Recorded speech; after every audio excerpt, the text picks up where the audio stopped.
ntabwo nizihiza Saint Valentin ariko kuba wizihiza numva umuntu yabona akanya ko kubabwira Saint Valentin ibyo ari byo kuko hari ibintu bijye bitubaho tukagendera mu bigare gusa tutazi n'impamvu yabyo ahanini tutazi aho biva tutazi uko bibayeho n'ibiki byose ariko ku makuru make yanzi Saint Valentin ni umupadiri wabayeho umwe atari mu kinyejana cya gatatu cyangwa cya kane nyuma ya Yesu Kristo nyuma ya naissance y'umwami wacu Yesu Kristo uwo mupadiri rero ngo byari ku gihe cy'umwampereur witwa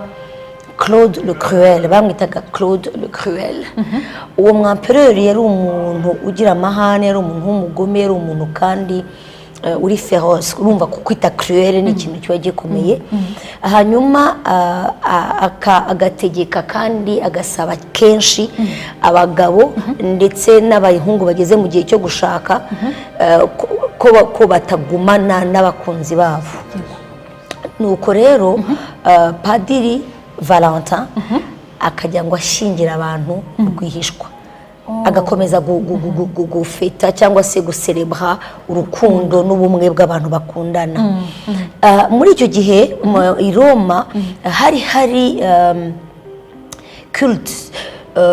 hari imihango bajyaga bakora hagati y'itariki 13 n'itariki 15 ariko ya gipagani yo kuramya Imana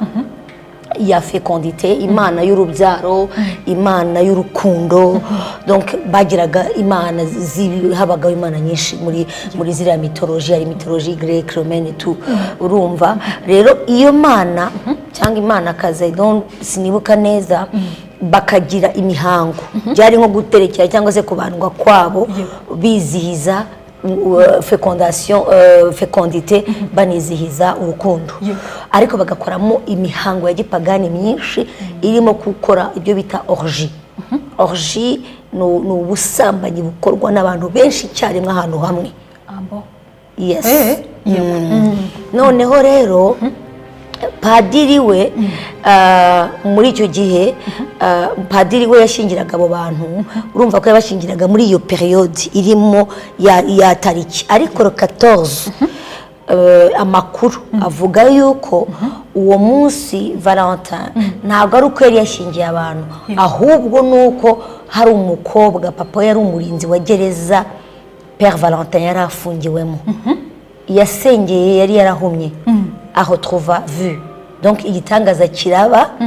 umukobwa arakira akize ashaka kumenya uwari wamukijije ariko ngo Yesu yanditse akapapuro kanditseho ngo yo Valentine ton Valentin yes hanyuma Kiliziya Gatolika yari irimo irwana muri icyo gihe no kureba ukuntu ya contrecara uwo munsi wo gukora ibidakorwa wo gukora biteye isoni yo gukora amahano baboneraho umwanya baramukanonije bamuhindura n'umutagatifu hanyuma uwo munsi none batangira kujya bawizihiza nk'umunsi w'urukundo we yabayeho asezeranya abantu mu rukundo aprona urukundo abaho avuga urukundo areba urukundo akorera urukundo ariko ntabwo Valentin ntahanahuriye n'imihango ya peculiar kuko ariko benshi bajya babyitiranya hari abantu babyitiranya bagashaka kubisanisha ariko icyo gihe icyari kiriho sinibuka papa wari uriho hari umupapa wari urimo ararwana cyane n'uburyo bahashya bakuru uwo muhango wa gipagani mu Baroma yes icyo gihe rero niho ibyo bintu byose byagiye urwo ruhererekane n'urwo ruvangitirane rwagiye ruhura hanyuma biza gusanga baza gushyira uwo munsi nk'umunsi w'abantu bakundanye kubera le Père Valentin ubwo witwa rero cyangwa ukomeza kwimakazwa nk'umunsi w'abakundana yes ariko ubundi Père Valentin yasigiye yandikiye umukobwa wuriya mucunga gereza cyangwa aho yari afungiye yamwandikiye ngo ko wabikoze cyangwa wasenze ari Valentin wiwe uwo mukobwa ngaho ubundi Valentine's Day yabaye ariko uko ubucuruzi bugenda buhinduka uko ibintu bigenda bihindura isura nuko nguko byatangiye buriya n'igiti cya Noheli buriya cyavuye ahantu udashobora gutekereza ariko biza guhinduka a Christmas tree ariko ni umuntu byatangiye yifitiye imbeho yifitiye imbeho mu Budage niwe igiti cya Noheli cyatangiriye tuzabivuga Noheli yegereje hanyuma rero Valentina haza kuzamo bajyaga bavuga la flèche de Cupidon nyine bavugaga ko Cupidon nawe ari ni nk'akamarayika gatwara urukundo donc baragenda babuildinga mythe ibintu byinshi amakuru amwe atari amwe ameze nk'umugani ameze cyangwa nko gushushanya ikintu baragenda babuildinga ikintu kinini noneho kubera ko business ibara ry'umutuku amaroza umutima tuntu twose dutukura nguko nyine baragenda dukoraho barakusanya hanyuma umunsi ugenda utera imbere mu Rwanda Saint Valentin umutagatifu Valentina ku itariki cyangwa Valentin ku itariki ya 14 z'ukwa kabiri buri gihe padiri abivuga mu misa ya mbere akavuga ko uwo munsi ari umunsi wa mutagatifu Valentin donc mu Rwanda uwo munsi wahozeho ariko kwizihiza Saint Valentin giving gift opportunities zo gufeta no kugira gute byaje cyane anglophonie ije mu Rwanda cyane ni kera byahozeho hano mu Rwanda no Saint Valentin yabayeho imyaka yose y'abatagatifu iyo bavuga abatagatifu mu gatabo k'umukristo muri Eglise catholique habaho calendrier ivuga abatagatifu bizihizwa ibyo ni ibintu byabayeho depuis aho batangiye gutagatifuza abantu bagiye amazina y'abantu agenda ajyaho ariko ubundi le 14 février ça a toujours été umunsi witwa mutagatifu Valentin batarabihuza n'urukundo n'abakundana na nakakajagari kose kagiye kivangira muri bivuga ngo rero ubundi umunsi mukuru cyangwa se wa mutagatifu Valentin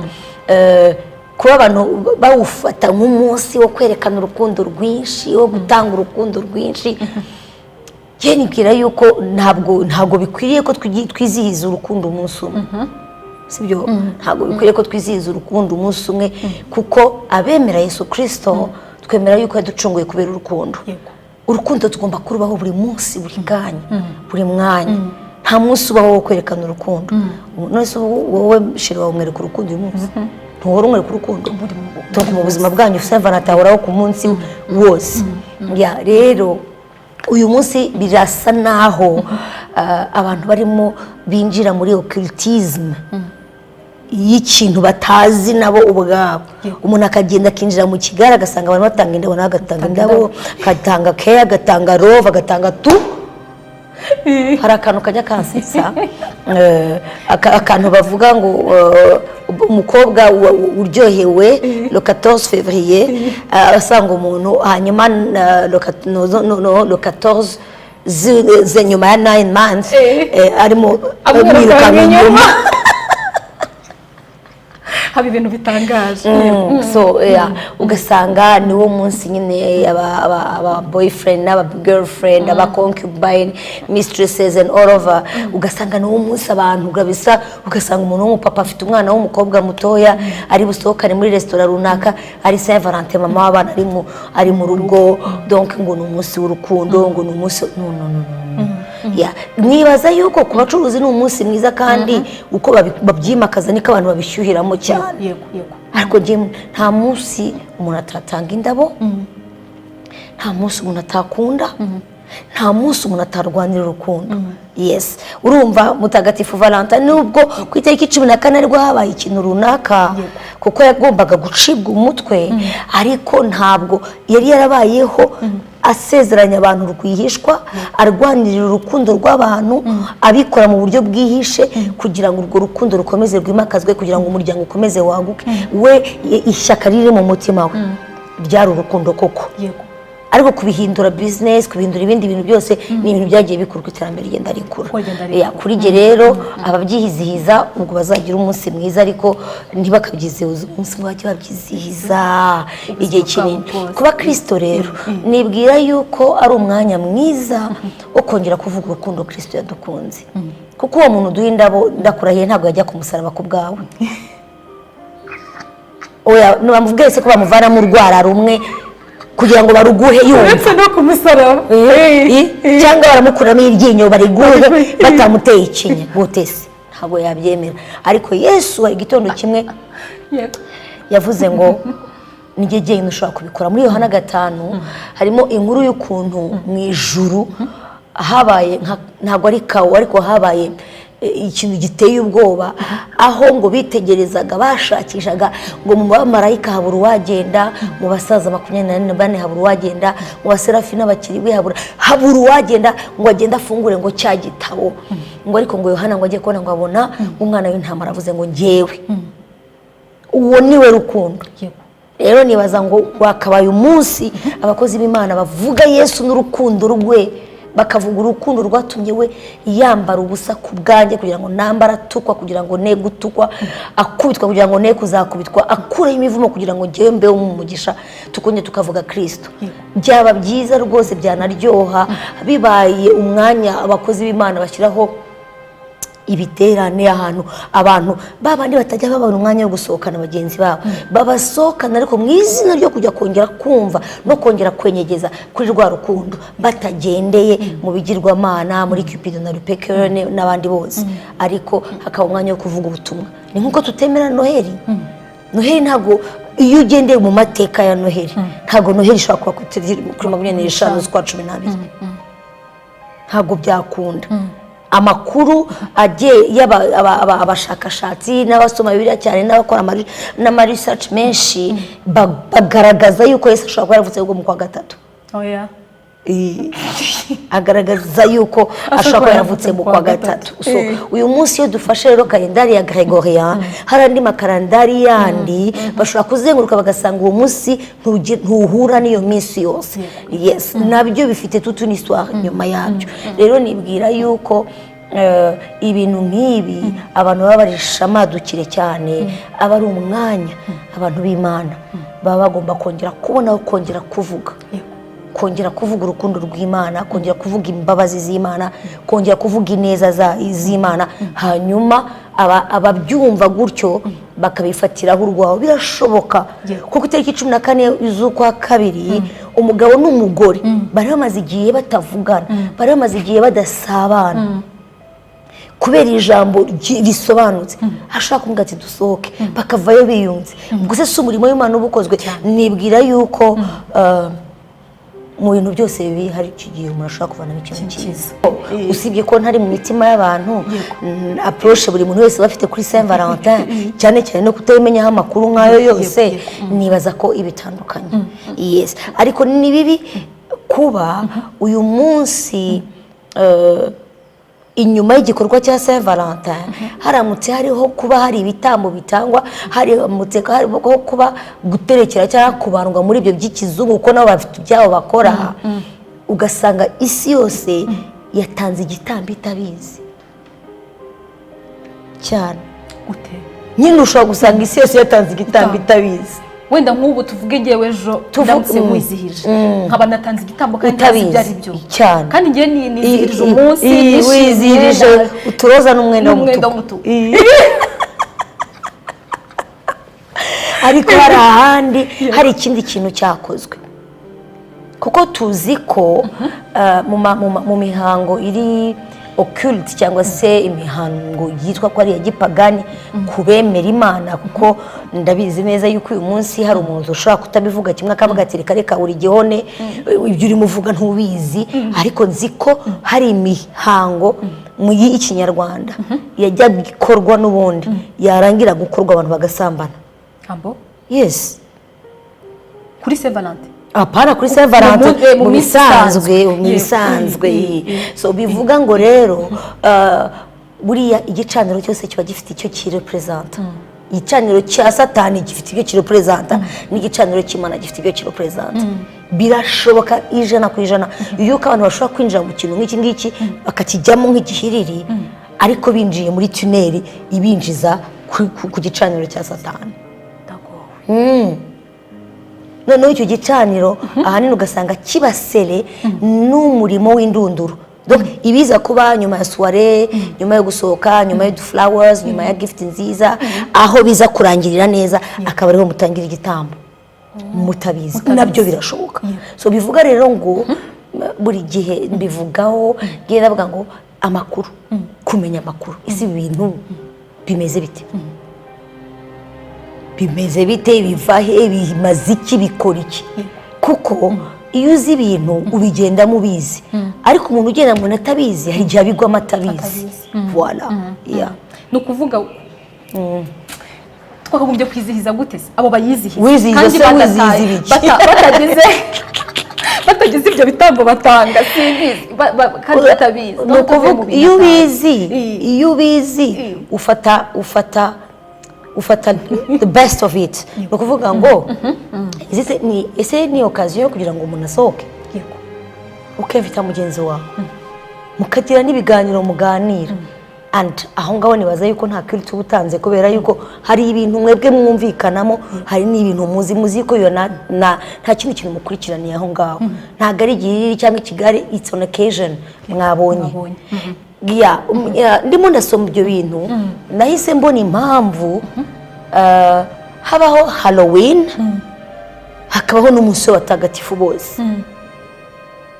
ariko habanza itariki ya mbere z'ukwa 11 bavuga ngo ni umunsi w'abapfuye ariko abo hanze ntabwo ari umunsi w'abapfuye ni umunsi w'abazimu nawe utinyange uri aho ni mubi cyane n'ibiri inyuma yabyo ni nk'ibyo byose rero ni umunsi twadopse Halloween abana bose bakajya baza bameze n'imizimu skelete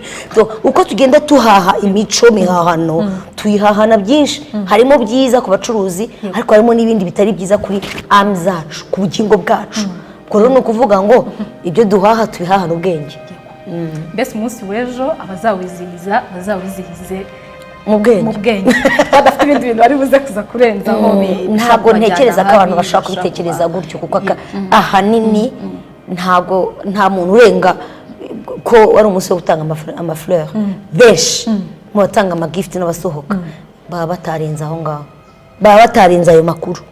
oya nibyo baba batarenze ayo makuru rero ntabwo ari ibintu wabyuka igitondo kimwe ngo ukubite ku bantu ibintu byose bihagarare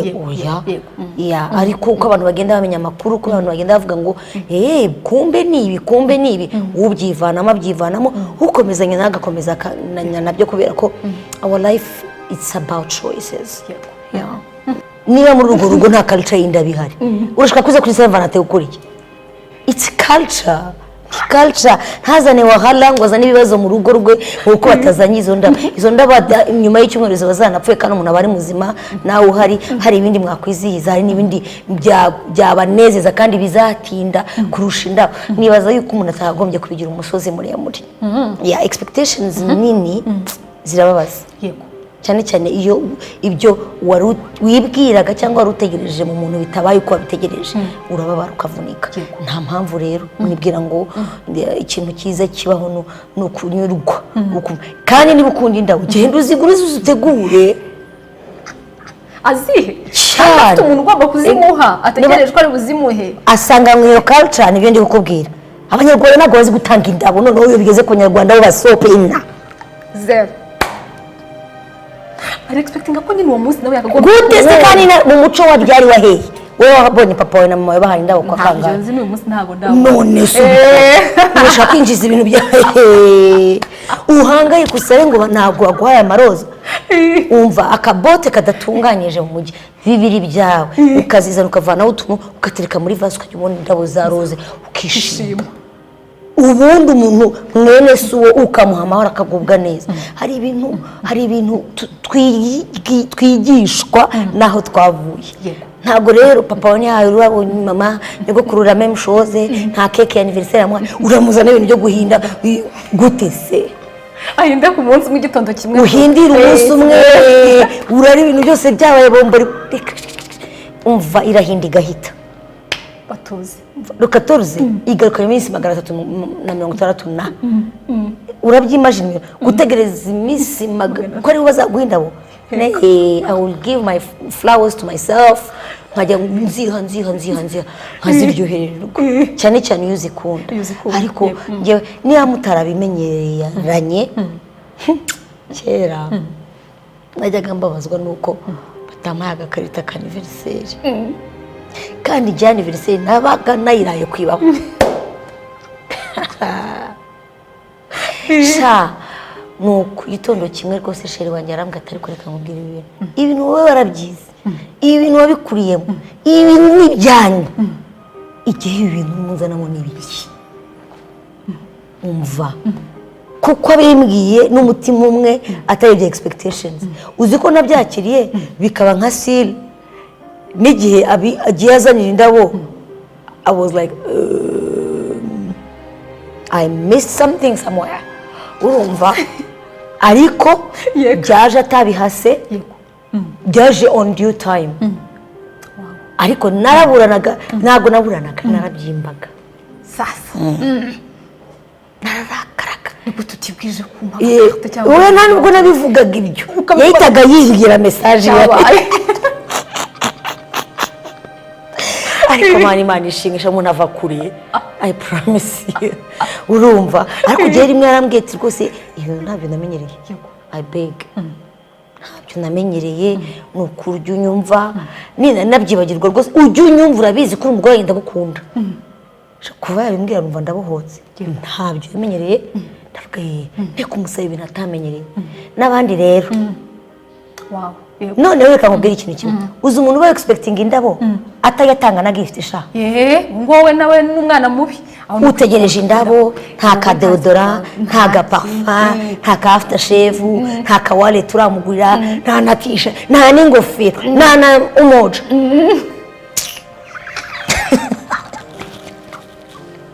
kandi urashaka indabo warangiza ngo urashaka we bakoguhereza iyo dukorera bagenzi bacu n'ibyo bazaba badukorera n'ibyo bintu utabikora kugira ushaka kubigukorera before you do it before you like it nawe itoze kujya utanga amagift itoze kujya unezeza abantu bitari kuri Saint Valentin gusa ubyuka igitondo kimwe ushyira umuntu akagift avuga ati wow uyu muntu yafashe umwanya aranegereza abyishimye uwo muntu buryo bumubitse mideni ariko nawe ushaka kumbwira ngo nta na gift ujya umuha ariko you want akujyana muri restaurant guhinda gutese urumva ibyo wumva ushaka gukorerwa nibaza ko iyo witoje kubikorera abantu hari umunsi bikugeraho nawe none se ujya uzitanga tuvuge njyewe mu rugo wenda ninjye utanga impano kandi wenda nanjye nshaka ko mugenzi wanjye nyine abikora ubwo bigenza ate kugira ngo nyine urumva ngo twe turi kubwira uwo muntu we ushaka ko babimuha kandi batajya bitanga ariko hari undi noneho ubikora anabyereka mugenzi we yuko nyine koko abishaka ko bikunze ariko undi byaranze ubwo nyine byaranze ubana nabyo tukihangana ntago oya ubundi ubishatse mwabiganiraho wazabishakira igihe kandi ukabikora atari uko wamuhaye gift nta n'ahantu bihuri iby'amagift ukabishakira umwanya mukabiganiraho ukamubaza ese mukabiganiraho cyane nibaza yuko uburyo bwiza ni ugutuma mugenzi wawe amenya yuko nawe hari icyakunezeza kurusha uko wakwivumbura wabyimba wagira guti niko ntekereza kuko burya abantu babiganiriye byanga ibikunde ikindi buriya abadamu nitwe tureklama cyane buryo ariko nk'uko tunareklama cyane ni ukuntu tunyurwa amanuma tunyurwa n'ubusa umva na bombo iraza rwose akayizana mu mufuka akavuga ati twagiye ahantu twagiye Serena sha hari amabombo ndakwibuka ukaryoherwa ukagira ngo aguhaye pension plaza so kuko duteye mu buryo butandukanye nibaza yuko bibaye ari ikintu ubona cyazana ikibazo hagati yanyu numva mwabiganira aho kugira ngo urindire ko bari buze kuza gusoma mu mutima wawe nkuko nguko mwana gute se yasoma mu mutima wawe ko tutazanahamenya gute sesa umuntu nagafite agascanner kareba mu mutima wawe ntubikore umunsi we watanze impano kugira ngo atabona yuko ubaye umumaterialiste cyangwa iki ariko ikindi gihe mwasabanye ibintu byaryoshye rwose muganira umugita ariko entre nous à voix basse buriya kuki utajya impano mubiseka cyane unayibanalize nubigira ibintu nk'ubyegereza umutima ni ukuri birakunda bikarangira nyuma wenda mugenzi wawe wasigaye arabyiga nkanjye jyaho yabimenyeye simbizi ariko igitondo kimwe na niro turuvye byarabaye nka routine byarabaye umuco byarabaye ibintu nawe anezererwa gukora Wow. ariko igihe namudraginga akamukurura ari kuzabyica byose okay reko babyumvise ako kabanga ko kuba nyine umuntu umutwara gakeya hanyuma ugakora ibyo ugomba gukora Yeah. hanyuma nawe igihe cye kikazaza kandi ukabigizemo Pe. imbaraga nyinshi cyane ubwo ejo rero kurakara mubishyire ku ruhande oya wabishyire ku Mubishyire ruhande ku ni umunsi wo ruhande, gukundana no umunsi wo kubabarira gukundana no kubabarira. ntabwo wakunda utababarira ubwo natabikora uzamubabarire mu izina ry'urukundo ubu se ejo ugize gutyo ukabona wakuzanira ururabo nubwo utabyizihiza inde sheri wawe it's an opportunity to say thank you and to love more cyane rwose Yego. ntabwo zije nakishima zitanaje no wahala nta kibazo wowe hari icyo ukora Cyane. nubwo ari umunsi yeah of course kubera yuko hari nibyo navuze ngo it's ni occasion ni amahirwe jewe ubizi ubisobanukiwe nanone umuntu aba ahaye aba yongeye guhabwa yo kugira ngo niba hari utuntu utameze neza nturepare iyo opportunity rero ushobora kuyifata kugira ngo nyikoreshe umurimo mwiza Yego. yeah. ni ukuvuga nawe umunsi w'ejo urawukoresha uko byagenda kose umva ni opportunity kuri jewe rwose nkavuga ubutumwa bwiza ariko buherekejwe n'impano no mu rugo rwawe cyane okay kuko ari igihe dushobora kuvuga gutya umuntu wari wateguye kugira akantu keza akora agahita avuga ati wa mugani busi ngiye kugendera mu guhinda ari oya nibaza ko it's a good time kandi no kuba mbizi ko ntarimo nerekera nduzwa ruguterekera let's call it that way ntarimo nerekera ibintu ntazi ibyo ari byo cyangwa narimo nsenga imana ya fecondité ni y'urukundo nzi ko ndimo nezeza mugenzi wanjye kandi ijambo ryanjye ry'Imana rirambwira ngo ukunde mugenzi wawe nkuko wikunda niba uwo munsi expectingaga indabo kuki we ntamuha gift ariko abagore niba habagaba indabo di please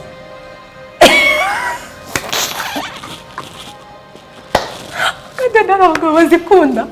abagabo ako kantu niko ku bagabo bakunda indabo Yego. ibyo ni Bazibaye. sawa ariko ubundi impano y'indabo ku mugabo rwose yewe gaye ntange nibere nk'inyogoye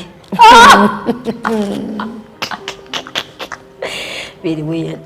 cyakora no kuri ubona umugabo arufasha arimo kwihumuriza kwa kundi oya ari umuresure ukuntu ahita anarucurika ukuntu ushaka kumukorera nka playlist y'indirimbo akunda ubizi ko akunda kamukorera nk'aga playlist k'indirimbo zifite ibyo zibibutsa mwembi n'ibiki byose agasanga niko kari nko mu modoka le tour est joué kaburangije ibintu nta bintu birebire nta kururu ndende ukoze nibaza yuko uwo bari buha impano azishima kandi batazayiha nukura azababarire kuko bibaho mwabyumvise ko harimo n'impano bamugana nyinshi zitandukanye nk'iyo ngiyo twumva iryoshye kandi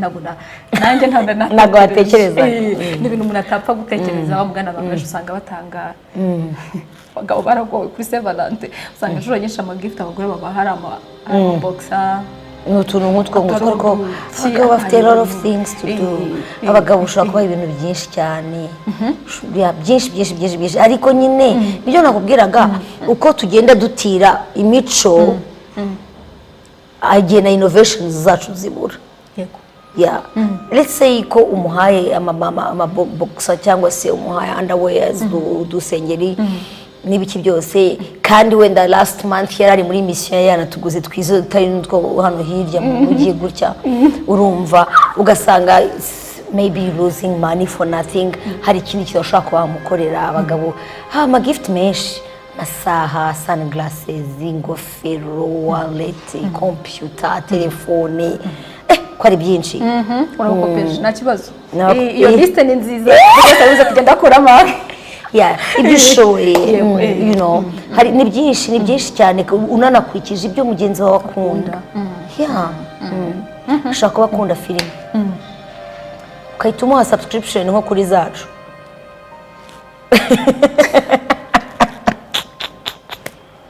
cyangwa kuri aba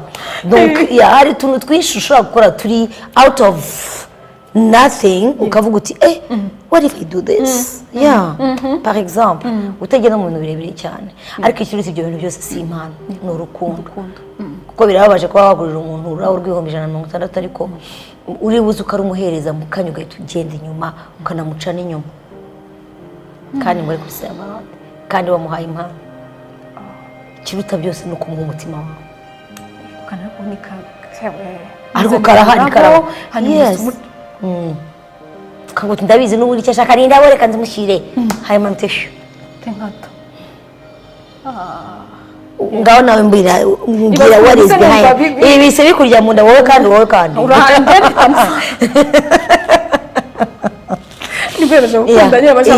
you know so ibijyanye rero ushobora kuvuga ko suguca ku mihanda yose ubaza hari indabo hagafatira basket akakuzanira yarangiza akagusiga aho ngaho wowe ugasigara winjoyinga indabo wagiye kwinjoyinga ibindi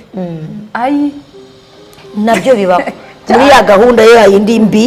bibamo icy'ingenzi ni urukundo icy'ingenzi ni uko wamwihera umutima wawe n'akaguha umutima we mukaba mugakundana kurusha impano nazo zaza ariko nanone I think ku rukundo rwagombye kuba ari rwo rwimakazwa kandi rwanyarwa pana urukundo rw'ishushanya.